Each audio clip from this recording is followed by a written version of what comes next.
Solar માંથી આપણને વિદ્યુત પ્રવાહ મળે છે અને આના માટે આપણે બહુ ખર્ચ થાય છે અને ગ્રીન એનર્જી એટલે કે માણસ જાતે નુકસાન ન કરે તેવી એનર્જી આ એનર્જીનો આપણે વારંવાર ઉપયોગ કરી શકીએ છીએ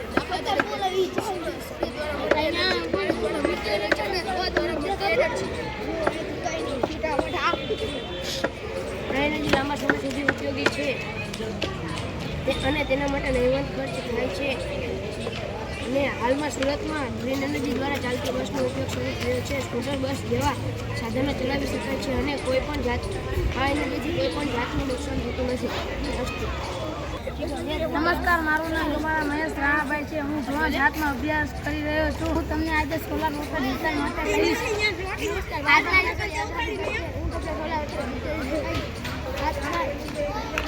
આજના યુગમાં પૂર્ણ કુદરતી સંસાધનનો ઉપયોગ દિવસે વધી રહ્યો છે, જેથી તેમાં ઘટતો ઘટી રહ્યો છે. ગવર્મેન્ટ જેવી સમસ્યાઓ જેટલા સ્વરૂપમાં લઈ રહી છે, આવા સમયે આપણે તમામને પૂર્ણ પ્રાપ્ત કુદરતી સંસાધનનો ઉપયોગ વધારવો જરૂરી છે. સૂર્ય ઉર્જાનો અકૂટ સંતોષ છે. સૂર્ય ઉર્જાનો ઉપયોગ કરીને પાણી ગરમ કરીને તમે ઘરમાં જેટલું તમને જોઈએ એટલું તો તમે પાણી લઈ શકો છો અને તમારે જેટલું ઘરમાં જોઈએ એટલું પાણી લઈ